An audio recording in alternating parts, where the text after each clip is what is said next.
All right, everybody, it's 6 o'clock on the dot, so we're going to go ahead and start this presentation. We want to make sure that we leave an ample space at the end of the presentation for any questions any of you might have. We, of course, have some pre-submitted questions, and you'll be able to submit questions in the chat room during the course of our presentation. All questions will be at the end of the presentation.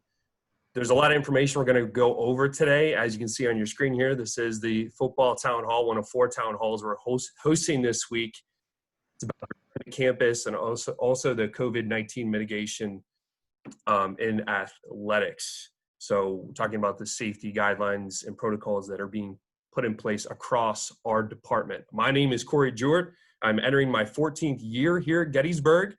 Most of that has been spent hanging out with the Bullets football team. I can proudly say my first day of work was hanging out with good old, Barry Streeter, longtime head coach at Gettysburg at the Orange and Blue Golf Classic 13 years ago already.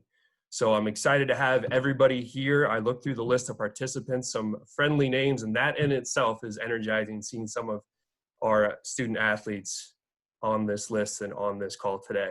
So before we get started, again, if you have any questions, make sure you put those in the chat box and please direct those to me. We will try to get to every question at the end of this presentation. Again, I would wait till closer to the end of the presentation for your questions. Of course, anything pops up, you can put it in there whenever. And also make sure you are muted. I do have the power to mute everybody, and I'm not afraid to use that. Just some quick links to some info and resources that might help you. We're gonna go over a lot of things, but there's still a lot of additional resources out there. There's still a lot of information being put out by the college every day. We are also putting out information every single day. If you haven't seen it already, the college's page is right there. The Better Together page, they have information on move-ins, health and safety concerns, the academic schedule. We have our own page of facts, which we will be adding to this week. We are going through with more detailed plans for the athletic training room, the equipment room, campus rec, and everything else that we can fit in there. These videos as well will be linked on that page eventually this week. And of course, the NCAA COVID-19 resources too. The NCAA is continually putting out new information on re-socialization of sports, as well as interesting stories of student athletes in the schools around the country. And in case you didn't see, there is another town hall being hosted by Gettysburg College. That is tomorrow afternoon at 1:30 p.m. That link will be on the Better Together page. So please, if you have any more questions about Gettysburg College and what it's doing in regard to move-in and other aspects of the college specifically, please tune into that town hall. Now, our first presenter today is Mike Mattia. As you can see, he's the Executive Director of Intercollegiate Athletics and Campus Recreation, and he is in his 3rd year at Gettysburg. So I will turn it over to Mike. Thanks, Corey. Appreciate it, and I appreciate everybody taking the time tonight to be on this call. I know this is a time of uncertainty, and it's been very difficult for all of you with the uncertainty of the college and what we're doing from an athletic perspective, especially with this group of football players. The uncertainty started basically back in December when we did make a coaching change, and we're super excited to have Coach Banks a part of our team. And I know everybody was excited and getting ready for spring practice this past year. Unfortunately, that wasn't able to happen. And now we're in the situation that we currently are. So again, I appreciate the uncertainty in this difficult situation that you're all in. And our goal today is to provide as much information for what we know at this exact moment as we possibly can. So I want to go through and let everybody know about the decision-making process, what went into getting us to where we are now. The bylaws of the Centennial Conference, which started out as a football conference over 30 years ago, states that the presidents of each member school is the ultimate say and final charge of the conference. So our president's group is the one that makes the final decision and made the final decision back right after the 4th of July to suspend the play of football in the fall and look to move, and hopefully we can have some competitions in the spring. The group that was advising the presidents, obviously all of the Centennial Conference ADs. There was a Centennial Conference advisory group. Our own Mike Cantelli and our team, Dr. Lavalle, was made up of that, and there were members from faculty to administrators to coaches to other ADs from across the conference that were on this committee that were advising the presidents. And that group is still together now, and we'll be working throughout the course of the fall, helping the presidents make some decisions. We also had the pleasure of having Dr. Adalja. Many of you may have seen him recently, maybe doing some spots on CNN or writing some op-eds in the Washington Post. He is also part of the NCAA advisory group that's advising the NCAA as they create these resocialization plans, and is a doctor through the College of Johns Hopkins University of Public Health. And he was helping answer some questions and advise us along the way. Obviously, the health and safety of all of our student athletes, coaches, the staff, our campus and surrounding communities of all Centennial Conference members was #1 priority as we went through this decision. The progress of the virus is going to be what's going to determine how we can move into the spring and what that potentially can look like, and move through the fall. And we'll get into what the fall is going to look like momentarily. So not only do we need to worry about what's happening on our campus, but obviously what's happening on the campuses throughout the Centennial Conference, and obviously in our region and in our country as well.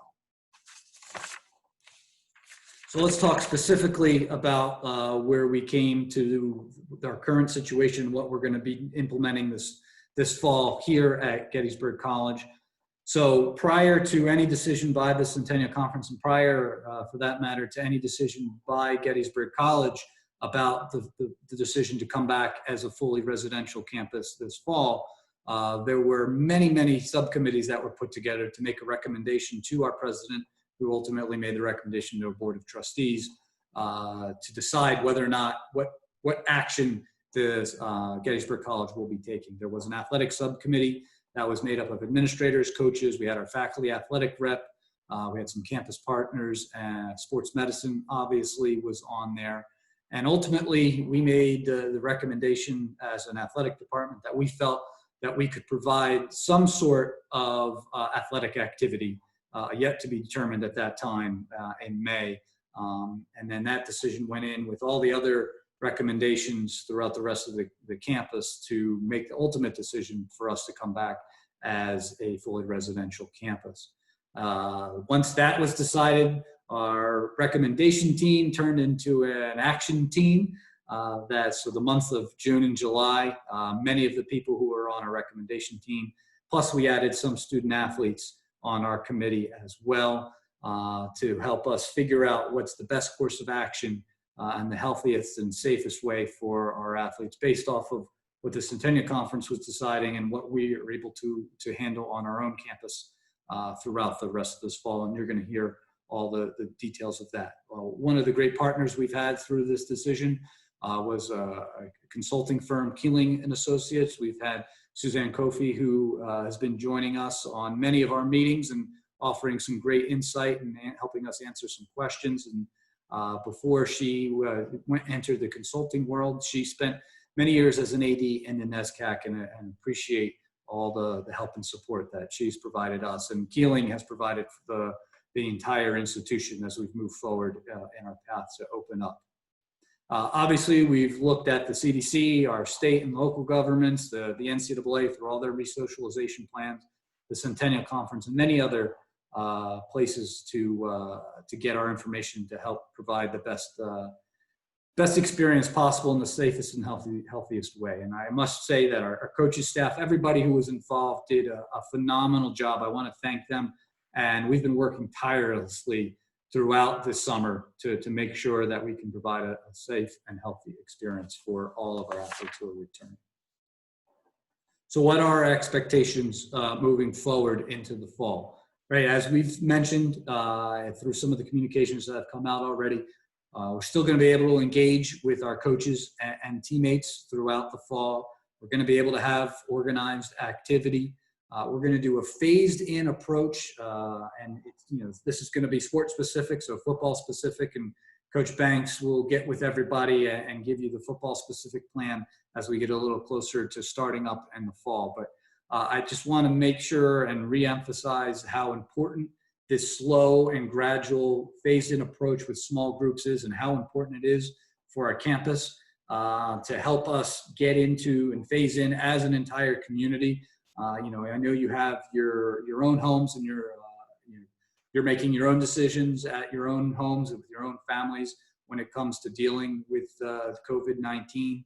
And you come back to your family and what those decisions are. Understand when you come onto our campus, that family increases exponentially. There's 3,000 of us plus, 3,000 involved with the Gettysburg College community, with all of our students, faculty, staff, and then you add in the Gettysburg community as a whole, and bringing everybody back on. All of our actions have to take into account the health and safety of all of those people in those areas. It's very important for us to continue on the path to move along in our resocialization plans, to continue as a resident on campus and learning in the classroom, to follow all the policies and procedures, not only from an athletics perspective, but also campus-wide. And you've been getting many communications from the campus talking about that. You will continue to hear as you enter on the campus and throughout the entire fall what all those changes are. There's going to be a lot of different looks on campus, a lot of signage, a lot of things that may be in different places, and barriers and masks and things like that. We just ask that you follow all those to help us along in our process. Part of that, many of you have already signed our campus-wide student pledge. A student athlete pledge is going to be coming out shortly this week in conjunction with the NCAA paperwork that those of you who are returning, that you've typically filled out sometime in early July. It's getting out now, as you can imagine. A lot going on with everybody, so we're okay that it's coming out late. It's good that we're going to be able to have this pledge. We ask you to read the pledge, fill it out. Any questions, please reach out to your coaches, reach out to me about that pledge, and we're hoping that you follow everything that is in there. Hopefully you've seen some of our educational videos that have been already presented. There'll be more to come, showing what a day in the life of a student athlete during this pandemic on our campus may look like. And then Corey and his team did an excellent job on that. And as he mentioned on the onset, that the FAQ section of our website will continually be updated with any information we have. So from an NCAA perspective, they've been, some people have said that they're being slow to come out with some information. Well, we're all part of the association. They're just waiting for the member institutions to make their decisions. They've been waiting for us. We're down to one conference now that hasn't made a decision on what they're doing, and most of those conferences have either canceled or suspended sports in the fall. So now they're starting to react. Obviously, we've seen the eligibility waiver, the blanket waiver that has come out that says if you participate in less than 50% of your competition, your maximum competitions allowed by the NCAA this year, whether your season was in fall and it gets moved to the spring or not, throughout the course of the entire year, if you participate in 50% or less, you will get that blanket waiver and get that extra year of eligibility back. They've also instituted this, gone are the traditional and non-traditional formats that we typically have had. Now it's 114 days. So you can break up those 114 days any way that you would like, and that the coaches would like to set up throughout the course of practice, preseason, and then through your competition phase. So again, Coach Banks and his staff will be getting in contact with you, letting know how those 114 days will be utilized by the football team this year. From an NCAA championships perspective, to this hour, and maybe while we've started, an announcement might have come out from the NCAA. We're anticipating something just within the hour and the next day or so about championships and what that may look like, whether they're canceled, whether the fall championships are moved to the spring. Who knows what that may be. When that happens, we'll update you and let everybody know how that will impact what we have moving forward.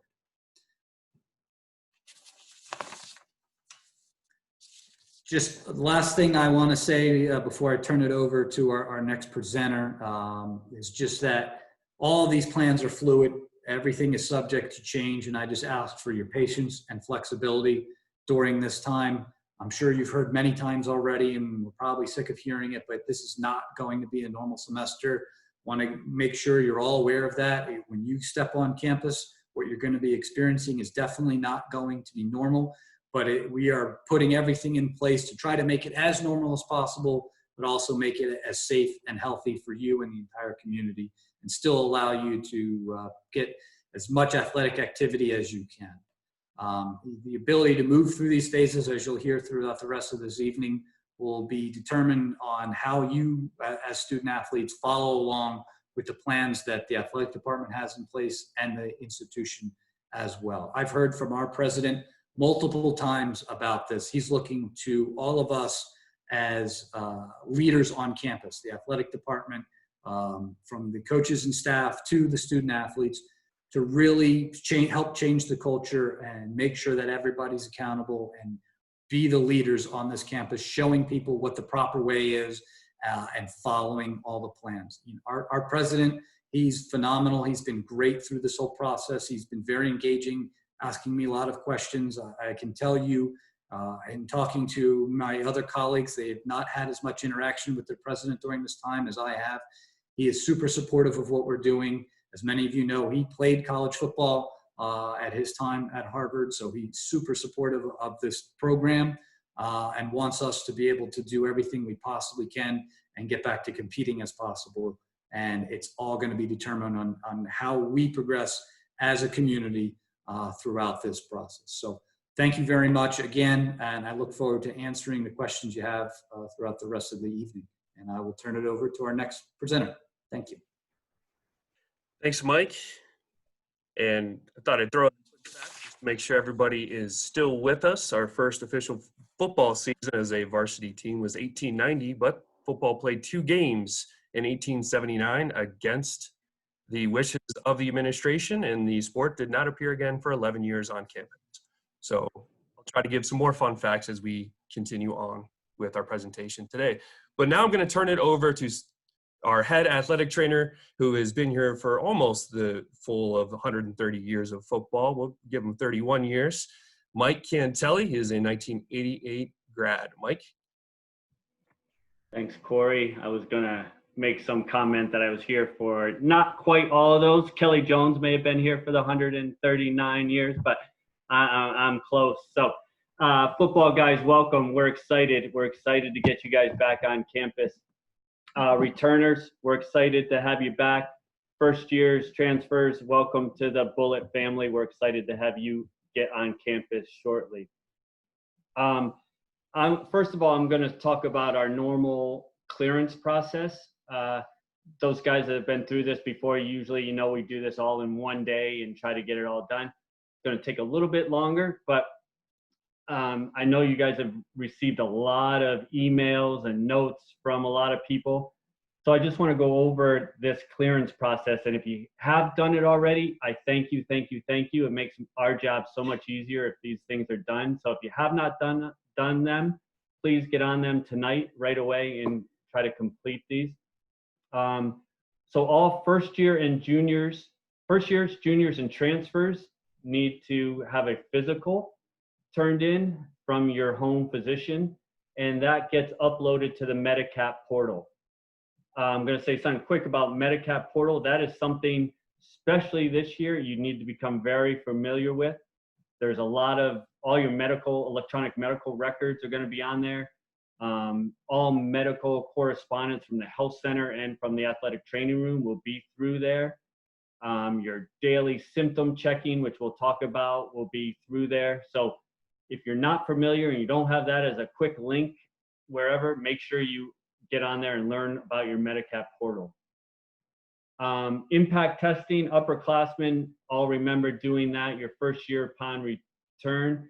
There is a little bit of a change, some NCAA requirements this year that all first year and juniors now have to take this impact test. Remember, it's your baseline concussion test. You should have received directions probably about 2 to 3 weeks ago from Susan Fumagalli Mahoney. So you can search your emails if you don't remember doing that. And important to don't skip the demographic section if they ask you to do that in the impact instructions. If you do skip, it will not be recorded, and Lindsay Manning, who I think is on this call, will be very upset because it does not get recorded, and you will probably have to do that test all over again. So if you haven't done it, please don't skip that. Another form that you'll go through is the sickle cell documentation. Sometimes there's a little bit of confusion with that.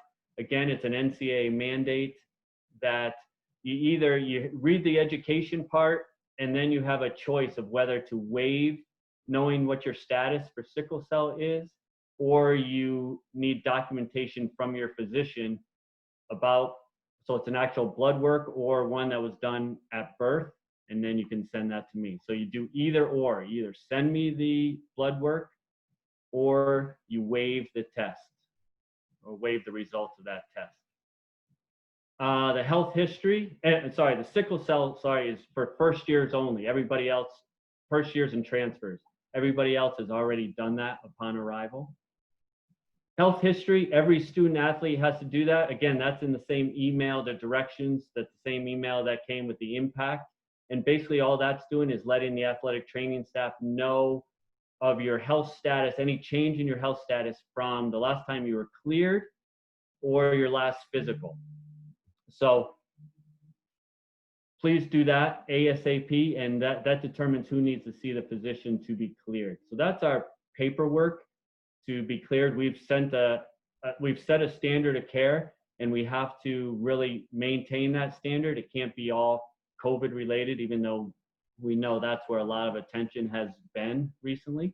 And that's where I'm moving right into our COVID, some changes because of this.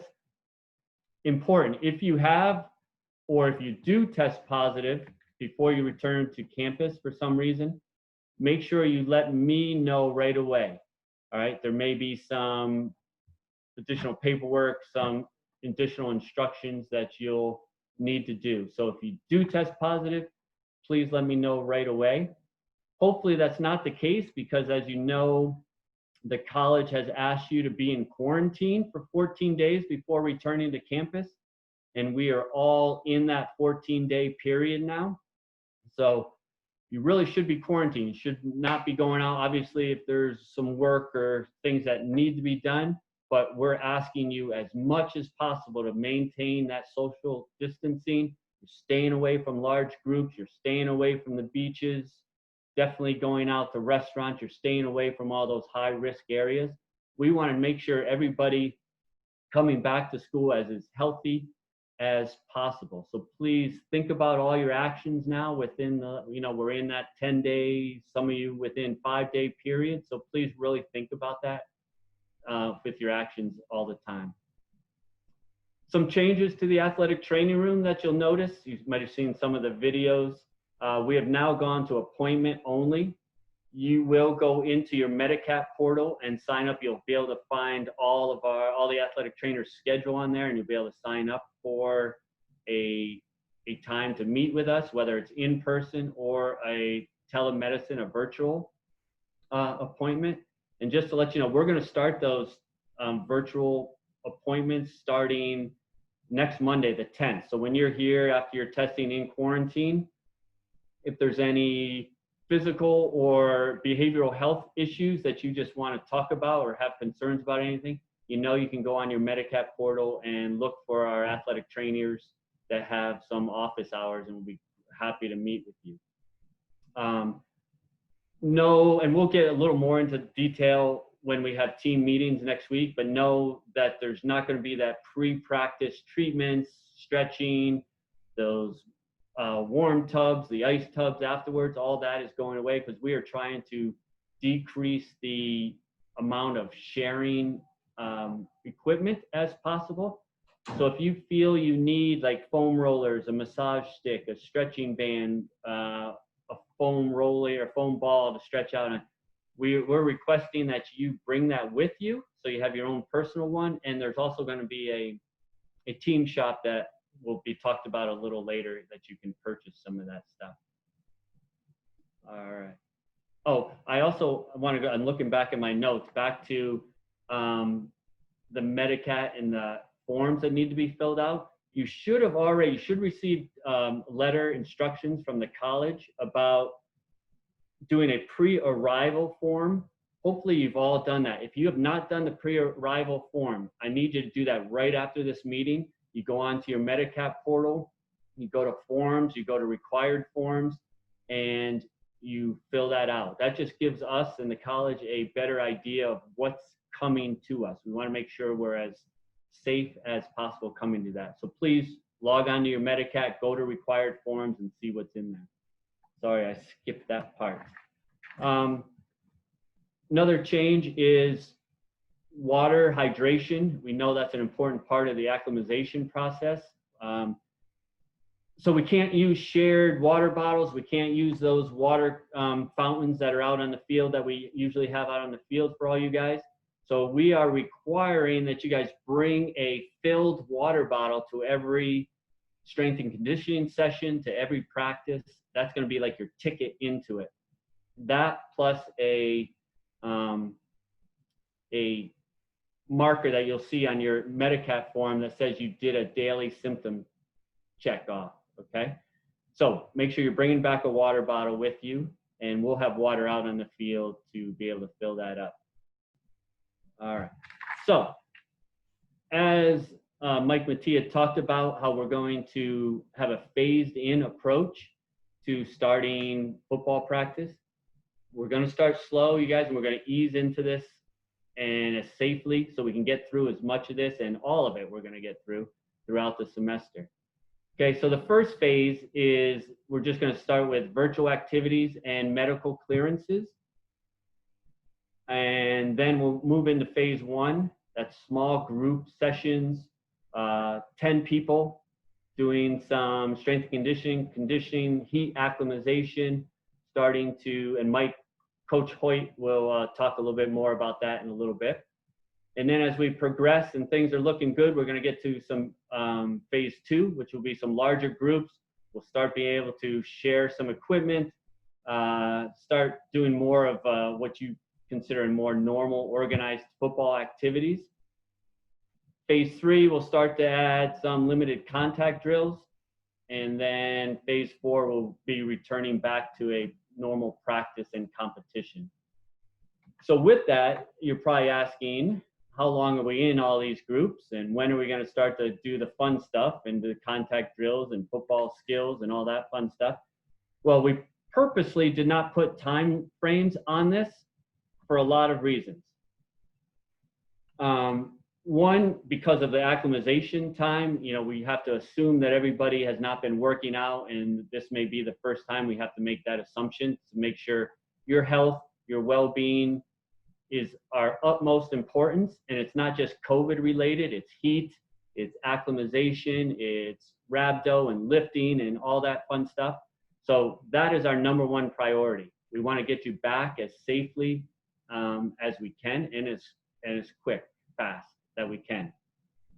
But so the time frames, how do we move from one phase to the other? A lot depends on how the college community is doing as far as the virus, how Adams County, how the state of Pennsylvania, and how nationally we are doing as far as the spread of the virus.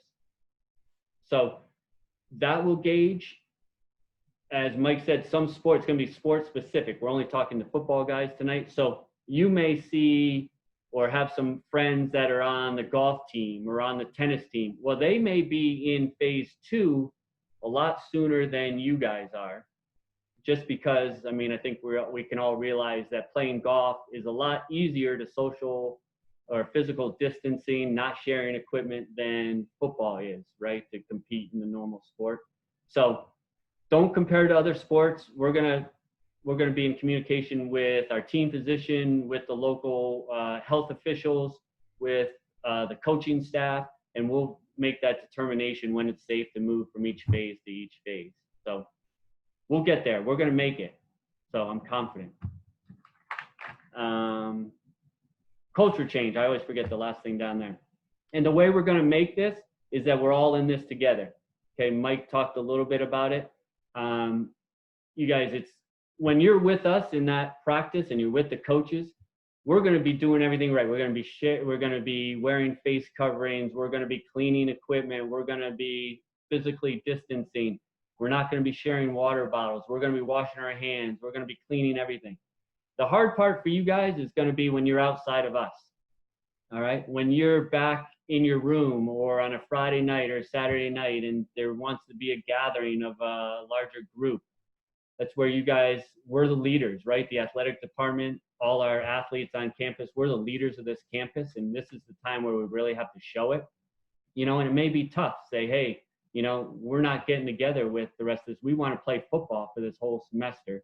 So we're going to sit out, because football practice tomorrow is more important than this, hour gathering. So we really need that culture change, and we're all in this together. All the staff, all the pictures you see on the staff, we're all in it with you, and we're going to make this happen, and we're super excited to get you guys back on campus. Thanks. Thanks, Mike. You are definitely the pot of gold at the end of the rainbow in your background there for sure. Fun fact number 2, our most played opponent is that school in Lancaster, who we don't need to name. We've played them 105 times since 1890. And the winner of that game gets the Lincoln Football Trophy, which is a wooden carving in the shape of Lincoln's stovepipe hat. So let's move to our next presenter, a man who needs no introduction, although you know him as Coach Hoyt. For this presentation, he is our 3rd consecutive Mike of the Hour, head strength and conditioning coach and assistant football coach, Mike Hoyt, who's in his 3rd season at Gettysburg. Go ahead, Mike. Thanks, Corey. Appreciate it. Good evening, gentlemen. It's good to see you guys, and welcome, parents. Thank you for being here. My job here is to talk strength and conditioning here for a few minutes. I'll try to be as brief as possible. We do want to cover some really important things.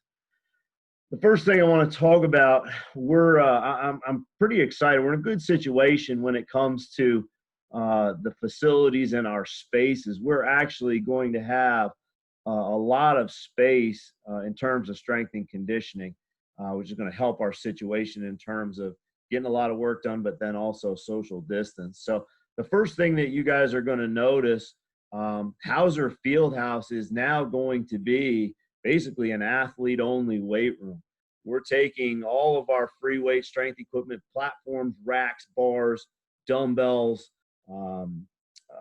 kettlebells, all that stuff, plyo boxes is going to be moved into Hauser Fieldhouse. The end near the big garage door, they've put down a new floor, a subfloor there to handle the weight of all that equipment. So that's going to be really great for us to have that facility. And it's, like I said, it's going to be for athletes only. We're going to have a couple other areas out in the stadium. We are going to have an area set up with weight bars and bumper plates that we can use for Olympic lifting and strength exercises. We're also going to have another area out in the stadium that is going to be more what I call non-traditional training. Some of you might have seen strongman training and done strongman training. We're going to do some of that stuff. We've got tires out there. We've got some slosh pipes and things of that nature, Bulgarian sandbags and things like that we're going to be adding to our training repertoire. So we're really excited about that. We have Clark Field, which is another turf field that the field hockey and soccer teams use. That'll be available to us, as well as all the different grass fields that we have. So we have a lot of outdoor training spaces, and we're going to be doing a lot of outdoor training, especially initially right off the bat, which is going to help us social distance and things of that nature. So getting into some of the guidelines and some of the protocol here, each of these spaces will be reserved through myself. It's not going to be just open throughout the day. You're going to be scheduled to be in there, and this is really nothing new for you guys. We have our lifting groups, and it'll be based on class schedule. So those lifting times will be set up, based on when your classes are, and we'll be getting you in there throughout the day. One of the things to expect is, early morning sessions, later in the evening sessions. Because we have those facilities to ourselves, we're going to utilize, every hour of the day that we possibly can. So we're going to open that early in the morning. We're going to try to keep it open all the way till later in the evening, because we've got a lot of athletes to get through there. And we want to make sure that we give every athlete ample opportunity to use those facilities and progress as an athlete. We will have all your training programs on file, and this is, again, nothing new for you guys. We want to make sure that we are following acclimatization guidelines, and I'll talk more about that in just a moment. The third bullet point here is going to be something that we're really going to have to work hard at initially. As human beings, we're all creatures of habit, and we're used to navigating the athletic facilities in a certain way. So there's going to be a specific traffic pattern that we're going to have to follow. And the reason for that is to encourage social distancing. We want to eliminate as much two-way traffic, especially, as you guys know, a lot of those hallways are very narrow. So they're going to be one-way traffic, and we want to make sure we're paying attention. Those will be clearly marked. The signage will be there for you guys to follow. So we want to pay attention to that as we're entering all these different training areas and navigating our way throughout all the facilities. Our training sessions are going to be in 60 or 90-minute blocks. This, again, for you guys, really nothing new. The biggest change here, fellas, is at the end of those blocks, the last 15 minutes, last 10 minutes of those training sessions will be reserved for sanitation. So because of the small groups, you are going to be training in your own space. So you'll have one platform all to yourself. You'll be using one bar. You'll be using one set of dumbbells and so forth. So at the end of that training block, we will have time carved out for you to clean and sanitize your own equipment. That's going to be very important. And we'll be obviously teaching you that stuff as we get into these groups and get going. Couple other things that are really important. The first bullet point here, before you participate in each workout, there's a couple things that you're going to need to do in order to be allowed into that training session. The first one is a temperature check. We have thermometers for each of these spaces, so the coach that is running that session will easily be able to hit you with the thermometer and see what your temperature is. The daily symptom survey, which Mike Cantelli talked about, you'll have to have that. You'll have to show us on your phone that you've got the green light, you've done that. And you'll also have to show that you have a water bottle filled with water. Drinking fountains are going to be shut down, so you're going to have to bring your own fluids for your workouts. So when you show us those three things, you'll be admitted to each workout session. Physical distancing is extremely important. While we're in these facilities, we want to make sure we're maintaining a 6-foot distance. And then when we're exercising, we want to make sure that we're 10 feet apart. One of the great things about Hauser, and when they're setting those platforms and all the equipment in there, they're making sure that they're going to be distanced 10 feet apart. So if you stay to your training area, you can ensure that you will be within that 10-foot guideline while you're exercising. For workout clothing, this is, we're not going to be issuing any Gettysburg gear initially. So you will have to wear your own shorts, your own t-shirt. Once we get into practices and stuff like that, and get into the, phases later on down the road, we will begin laundry service. But right off the bat, when we first begin, plan on having your own clothing for workouts. This next bullet point, this is something that's going to be different as well. Spotting is going to be a lot different. We're going to have to make sure we're wearing masks, obviously, but our spotting is going to have to change in order to eliminate personal contact. You guys know, when you're spotting somebody on the squat, there's a chance for personal contact. So we're going to have spotters on each end of the bar rather than having one spotter on the squat rack and in different exercises that we do. Again, that's to eliminate personal contact. And when we get into these sessions, coaches will be teaching you these different methods of spotting so that you're clear on what needs to be done. We will be training in the same group each time. This is going to be, it's on you to manage your time well and make sure you're getting to your training group. We can't have guys going from one group to the other. We're trying to keep you in little bubbles so that we don't have cross-contamination. So if you're scheduled for a certain lifting time, you need to be in that lifting time, and that's the only group that you're going to lift with. We won't have you working with one group one day and another group the next day. We're just asking for, problems in terms of contact. You will also have the same the same coach working with your group. Each coach will probably have, maybe 4 or 5 different groups, but those will be the only groups that coach will work with. Again, we don't want cross-contamination from different groups. So those are going to be some changes as we go forward.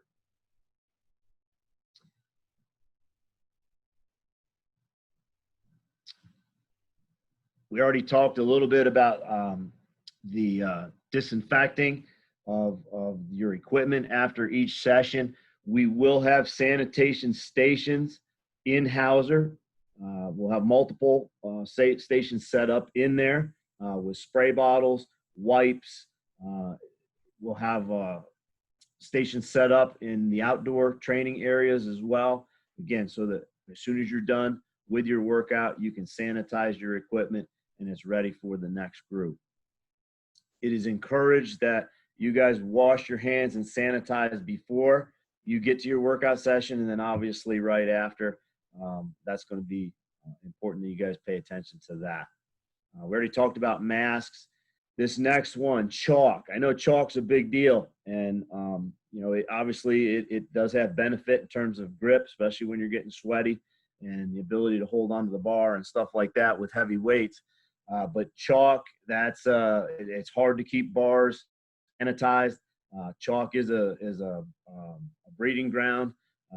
You can't keep it sanitized, so we're going to eliminate chalk. We don't want you bringing your own chalk. My recommendation is that you purchase yourself a pair of workout gloves. If you have a pair already, great. If you don't, I would encourage you to invest in a pair of workout gloves because we aren't going to be using chalk in our workouts. Group size, Mike Cantelli already did a great job talking about these different phases, so I'm going to kind of gloss over that. But just know that first group, or that first phase, you're going to be in small groups. It'll be 10 people. The acclimatization period, Mike Cantelli already talked about the testing and screening, so I'll skip over that. But our acclimatization is basically going to be 4 weeks in duration, and what you can expect there is a decrease in volume, intensity, or both. So we'll be manipulating those workouts. It's going to be a phased-in approach. We're going to slowly build you back into training. I know you guys have been working hard, and we've been communicating back and forth with your numbers on the bench press and the squat, and we did some shuttle stuff. So we got a pretty good idea of where you're at, but we can't assume that everybody's going to be ready to roll when we get on campus. So we want to slowly acclimatize you and get you back into physical activity. Our work rest ratios will start out at a 1-to-4 work rest ratio. So for example, if it's a 10-second duration of exercise, you can expect a 40-second rest period to follow. Our workouts will also be following the FIT principle. So frequency, intensity, and volume. It's all going to be reduced initially. Obviously, frequency will be reduced a little bit just because of group size and the amount of opportunities that we're going to have to get you in those different spaces. Dynamic warm-up. What we're going to be doing in your dynamic warm-up, we're going to be doing a lot of sport-related movements. So you can expect those types of things. You've had quite a layoff because we didn't have spring ball. The last time we really did organized movement stuff was back in February. So it's been a while since you've done any football related movement. So in those dynamic warm-ups, we're going to reestablish those movement patterns and also introduce prehab exercises. As you guys know, injury prevention is a big part of what we do as a strength and conditioning staff. And so this is a great opportunity for us to take advantage of that time and get that done. We're going to be paying attention to environmental factors. As you guys know, August, September, even early October sometimes, humidity and heat is a big factor. So we're going to try to get as much early morning stuff in those times as we can, later in the evenings when the heat is subsided. So, just be aware of that as we get up and running. The last bullet point here, because of the size of our team, it's going to be hard to do this and group you guys based on where you are in your conditioning and your strength levels. But what you guys are used to is what we've done in the past. We've had different programs based on where you are in your development.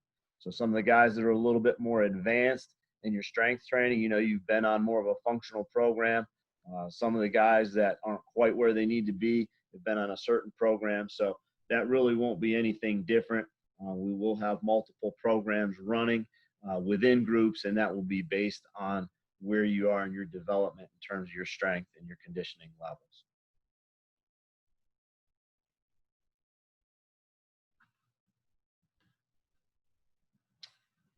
I'll turn it back over to you, Corey.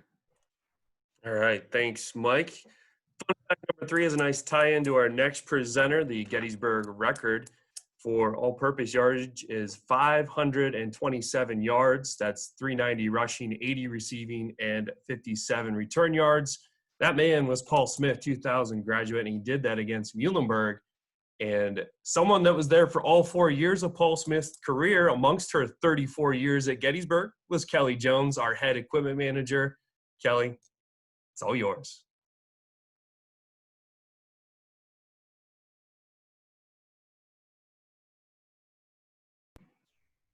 Kelly, you're muted. Oh, thanks, Corey, for the reminder. I was ready to go right there. I said Paul was a great athlete on the football team, but I'm so glad to see all of you returners and welcome to your first years. I look forward to being with you in this season and sharing your careers here at Gettysburg. Go ahead, Corey. We do have a team shop for that apparel and equipment that Mike Cantali and Coach Hoyt were talking about. That's located, the links to those team shops are on the Jager page, the equipment room page, and the strength and conditioning page. And that shop will stay open until August 17th. So just real quick, we will not be using locker rooms at this time until we get to the larger phases. As Coach Hoyt has said, we will not even be able to do any issuing of loops nor laundry at this time. That will probably start in phase 2. We will also establish hours of operation for the equipment room once we get all the athletic schedules for all the teams that are competing and practicing at that time. So if anybody has any questions, shoot me an email. Love to hear from you. If you need anything at all, we're here for you guys. So just feel free to reach out. Love you all. Thanks, Kelly. That was pretty quick. I don't know if I have another fun fact teed up there. I'm just kidding. I always have one. Gettysburg used to compete in the university division. So if you have any pals that play Patriot League schools or Bucknell, Lehigh, Lafayette, the Bullets used to play those schools. And in 1964, they beat them all on the way to the MAC University Division Championship, which is immortalized in the picture over my wall that was painted roughly 50 years ago. So our next presenter, last but not least, is Cindy Wright. And Cindy is another member of the 3-decade club at Gettysburg. You can see she is the director of ES Student Success and Wellbeing, and all 3 of her daughters attended Gettysburg as well. Go ahead, Cindy. Hi, everyone. It's a joy to be here tonight, and I'm really excited to see all of you, and we cannot wait to get you back on our campus. It looks a little different, but it's still as beautiful as ever. My title is Director of EES Student Success and Wellbeing, and what that really means is that I am here paying attention to our student success and their well-being at a very high level. And I do that in a lot of different ways. When we think about well-being, we're often thinking about well-being is just a physical aspect, of your overall health. In fact, that's not just the case. There's a lot, it's very multidimensional.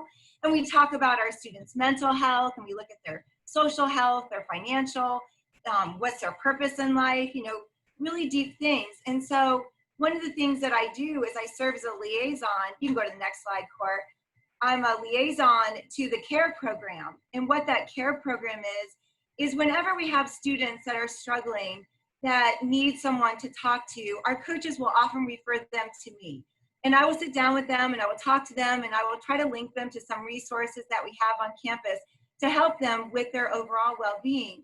And sometimes we will meet as a group, and it's called the CARE team. We meet twice a month. And what we do in the CARE team is we have different constituents around campus that sit on this program. And we will ask and get all eyes on a student. And I might bring up a student's name and say, hey, how is Johnny doing? And we can get academic advising in that meeting, and they can say, oh, let me see, let me look up his classes. Oh, he's doing great. He's doing fine in his classes. We can get the resident advisor letting us know if they're eating well or if they're sleeping enough. So we put some more eyes on our students at a higher level. Another program that we're starting this year that I'm very excited about is called the Student Success Advocate Program. And that program is brand new. It's just for our first years. And we are getting assigned, I'm one of 15 liaisons in this program, and I'm getting assigned to around 50 first-year students that I will be with for all 4 years at Gettysburg College. And I will be their advocate. I will help them navigate college, in addition to, obviously, all of their athletic team support that you give them. And then the Student Athlete Wellbeing Program was launched last year. It was our pilot year, and we had a great success with that. We did really interesting things with, we looked at career engagement, and we talked to them, and we brought in some career competencies to help our student athletes understand what it will look like when they graduate and what kind of competencies they need. We looked at nutrition, and we looked at social media. But this program is so successful that we've expanded it. So we're going to even have it grow larger this year. And especially we're going to be looking at all the different issues that have been coming up when it comes to diversity and inclusion, which is obviously a hot topic across our country and on college campuses as well. And we'll look at leadership, and we'll look at sleep and the importance of sleep and how that impacts a student's overall health. So feel free to reach out to me at any time. You don't need to be connected with me through a coach or through any of our staff members. And I look forward to seeing you all soon. It won't be long now. Thanks, Cindy. And while you were talking, we had a question in the chat room about the team shop. I just posted the link. Oop, I'm going back to Cindy. Whoa, too far. Get trigger fingered with the mouse over here. So I posted the link in the chat to the team shop. Now that was for the equipment that everyone can buy, because remember, you can't use the same equipment in the Jaeger Center. Kelly, is there a separate team shop that for apparel that you're working with teams with? Their team shop items are located in the football office suites. There's about 30 boxes that got delivered there today. So their team shop stuff that we did in the summer has already been delivered, and it's in the coaches' offices. Well, then it's a good thing Mike Mattia and I are here. We can scout it out to make sure everything's there, and if anything just happens to fit our size. Just kidding. So now we're going to open it up to questions, and I see something just came through the chat. So let me investigate that. Is there an access code to the team shop? That I don't know, Kelly. It's on the bottom of the team shop in the bottom right-hand corner when you open the link.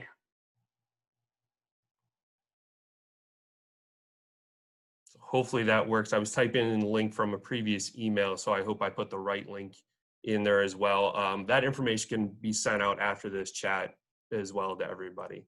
So some questions that we've had come up pre-chat. One concerns the testing. As everyone knows, the Gettysburg students will be tested when they get to campus, and there's I don't know if it's a guarantee coming from the college or not, but that everyone will get the results within 24 to 48 hours. So, for Mike Cantelli's question is, how are we guaranteeing that turnaround, and are we getting better service than, say, some other hospitals where it's been more in the 10 to 14 day range? Sure, great question.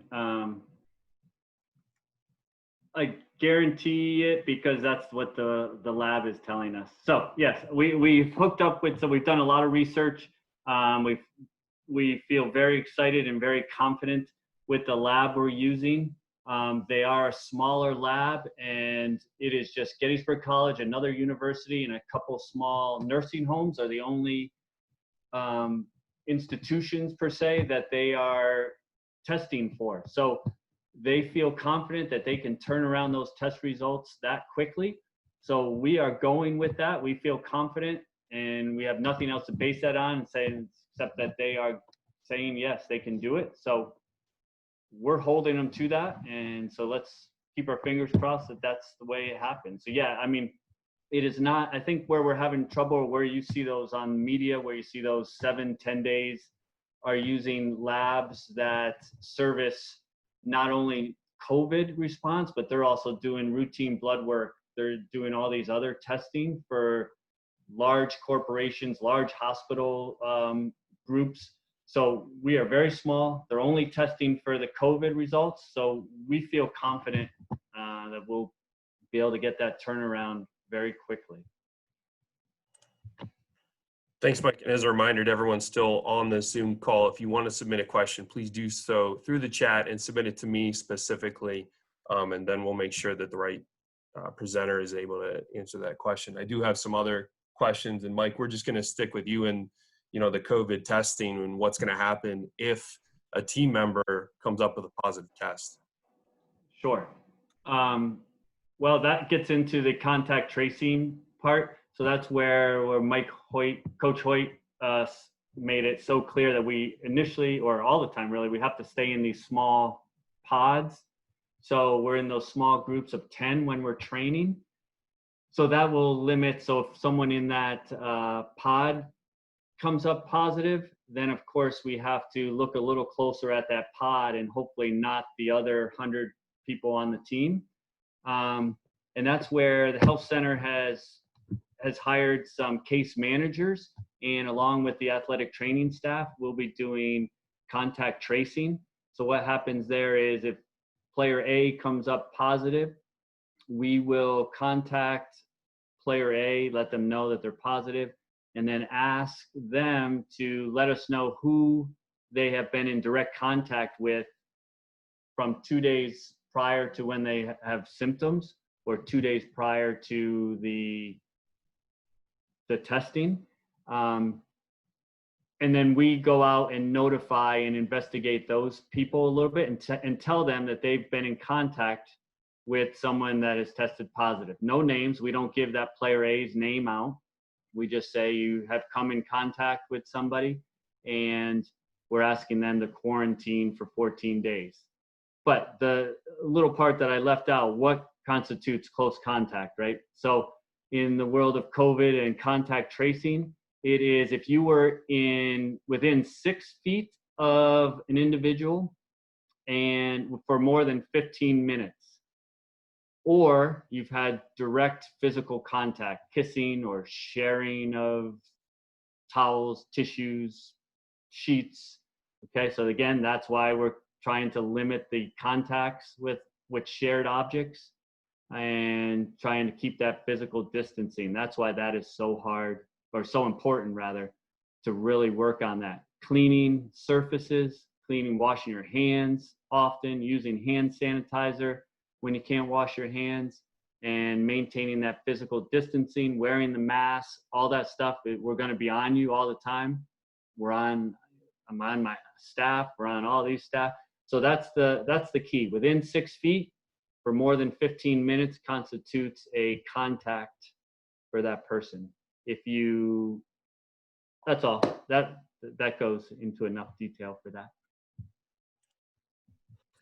Thanks, Mike. Swinging to Mike Mattia now, one of the questions we had pop up prior to this town hall was the schedule for the spring. And now, we know football is going to be a spring sport, essentially. What's that schedule going to look like? And I don't know if we can really talk about any kind of logistical things at this point or not, because there's still a lot of unknowns out there. Yeah, so the hope is that we're going to be a spring sport. This is something that's part of the review, and that's what the Centennial presidents mentioned in the initial release that came out, that football will definitely not be playing in the fall and will be looked at and studied to see if we can play in the spring. That's the hope. I know our football coaches, and talking with Coach Banks, already have a tentative plan and what a schedule may look like. I'm not going to get into that now. Because there are a lot of other factors that need to happen before we can even start talking about schedules. But I think depending on how things go over these first 6, 7, 8 weeks, how we're able to progress in our phases, and again, what's going on the other campuses and around the country will help determine what the spring potentially could look like, whether or not we move all of our spring sports, if it's just football or not. At this time, our biggest concern is let's get everybody on campus, let's get them tested, let's get classes started up, let's get acclimated not only from a physical perspective from working out and being a part of your team, but also acclimated to class and all the new things that are going to be going on campus. That's going to be a lot of stuff happening all at one time in a very quick amount of time, and being thrown a lot of new things, especially with our transfers and first year students as they get on campus. So we want to get through that first, and then we'll start studying and figuring out what the spring could look like, and hopefully that'll bring some competition against outside opponents for our football team. Yeah, still a lot of unknowns out there. As Mike mentioned earlier, we're working through some videos on what things are going to look like on campus. Videos that we've done recently was kind of a walkthrough as a student athlete. So if any of you guys are missing the turf and want to see the turf close up, please head to our YouTube channel. Check it out. I had Suki Nedzuma, for a sophomore from the basketball team, running some 40s. He made some decent time. I think he was under the 5-second mark on those 40s and running some steps too. So check out that video. You can at least see what things are looking like on campus. Mike Hoyt, I got a question for you. Obviously, your team, you're talking about 100 student athletes, give or take. We've got 450 to 500 other student athletes, all looking at a kind of blend of a mishmash for the traditional, non-traditional segments. So how are you anticipating the prioritization of these facilities, even with the spread out system that we're now going to, with different tents and Musselman Stadium being used for different things too? Yeah, so that's a great question, Corey. I feel confident that we're going to be able to serve our needs of our student athletes in terms of strength and conditioning. Couple things. First of all, we've got a lot more spaces now to utilize for strength and conditioning. And it being athlete only, we can have those facilities available really from early morning till later in the evening. So it's going to be, and we had a meeting earlier today with head coaches and assistant coaches, and my charge to them was to start putting together schedules, pulling class schedules, and start to look at potential times, that athletes are free. So I feel confident that we will be able to put a schedule together. It's going to take some work. It's going to take some time to do that. But working together with all the coaches in the department, sitting down, having discussions and things like that. And just the amount of space that we have, number of spaces we have available, and being able to do it all day long really is, I think, going to be key to this whole thing. Thanks, Mike. And I guess the access code isn't showing on this page for the team shop for the equipment, Kelly. I just brought it up on my own machine. I don't know if I have logged in a certain way or not. Yeah. Well, I'm going to pull up another computer and go to the website and see if it's on that, and it's just not the right. So if you go to the website, it's under the Jaeger Center, Equipment Room, or Strength and Conditioning page on the athletic web page. Okay, the link I sent out was for the equipment specific, that was for the Jaeger Center, that had kind of gone through some emails that Cindy and I were exchanging back and forth last week. So I might have a different link entirely. Yeah, we'll check that out, Corey. We'll get that fixed. It's okay. So anybody that's looking for that link, we'll get it to you. Don't worry. We'll make sure you have everything you need for this school year. I don't believe believe I covered all the questions that we had pre-submitted as well as those that came through the chat. Are there any last minute questions we have? I see my chat blinking here.